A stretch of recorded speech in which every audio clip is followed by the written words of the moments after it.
Capítulo 16. O administrador interino. Pádua era empregado em repartição dependente do Ministério da Guerra. Não ganhava muito, mas a mulher gastava pouco e a vida era barata. Demais, a casa em que morava, assobrada como a nossa, posto que menor, era propriedade dele. Comprou-a com a sorte grande que lhe saiu, num meio bilhete de loteria, 10 contos de réis. A primeira ideia do Pádua, quando lhe saiu o prêmio, foi comprar um cavalo do cabo, um adereço de brilhantes para a mulher, uma sepultura perpétua de família, mandar vir da Europa alguns pássaros, etc. Mas a mulher, esta dona Fortunata, que ali está à porta dos fundos da casa, em pé, falando à filha, alta, forte, cheia, como a filha, a mesma cabeça, os mesmos olhos claros, a mulher é que lhe disse que o melhor era comprar a casa e guardar o que sobrasse para acudir às moléstias grandes. Pádua hesitou muito, afinal, teve de ceder aos conselhos de minha mãe, a quem Dona Fortunata pediu auxílio. Nem foi só nessa ocasião que minha mãe lhes valeu. Um dia chegou a salvar a vida ao Pádua. Escutai, a anedota é curta. O administrador da repartição em que Pádua trabalhava teve de ir ao norte em comissão. Pádua, ou por ordem regulamentar ou por especial designação, ficou substituindo o administrador com os respectivos honorários. Esta mudança de fortuna trouxe-lhe certa vertigem. Era antes dos 10 contos. Não se contentou de reformar a roupa e a copa, atirou-se às despesas supérfluas, deu joias à mulher. Nos dias de festa matava um leitão, era visto em teatros, chegou aos sapatos de verniz. Viveu assim 22 meses na suposição de uma eterna interinidade. Uma tarde entrou em nossa casa aflito e desvairado, ia perder o lugar, porque chegara o efetivo naquela manhã. Pediu à minha mãe que velasse pelas infelizes que deixava. Não podia sofrer a desgraça, matava-se. Minha mãe falou-lhe com bondade, mas ele não atendia a coisa nenhuma.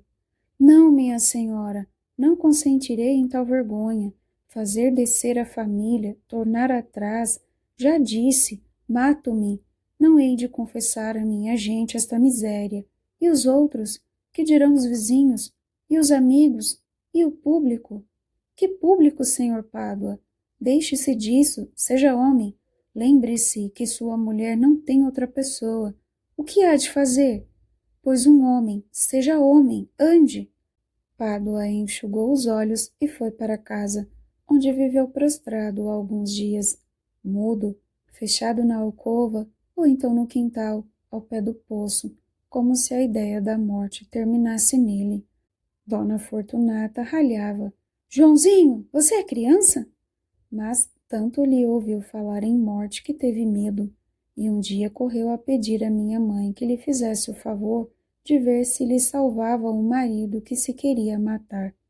Minha mãe foi achá-lo à beira do poço e intimou-lhe que vivesse.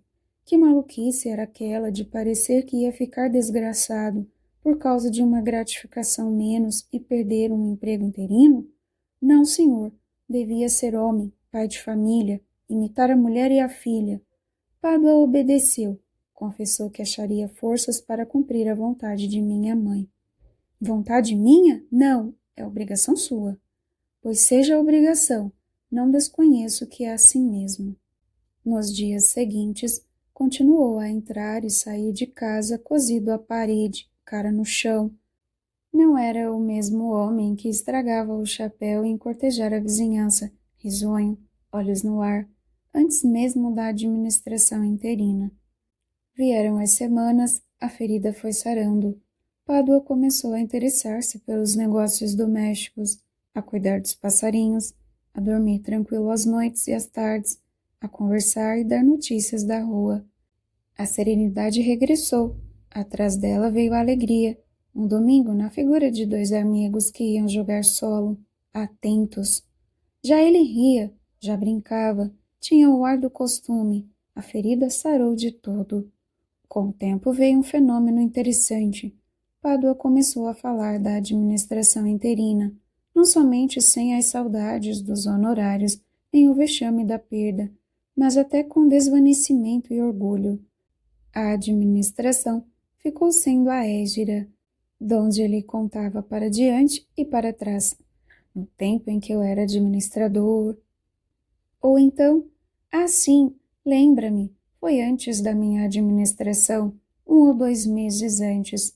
Ora, espere, a minha administração começou. É isto, mês e meio antes. Foi mês e meio antes, não foi mais. Ou ainda, justamente, havia já 6 meses que eu administrava. Tal é o sabor póstumo das glórias interinas. José Dias bradava que era vaidade sobrevivente, mas o padre Cabral, que levava tudo para a escritura, dizia que com o vizinho Pádua se dava a lição de Elifaz a Jó: não desprezes a correção do Senhor, ele fere e cura.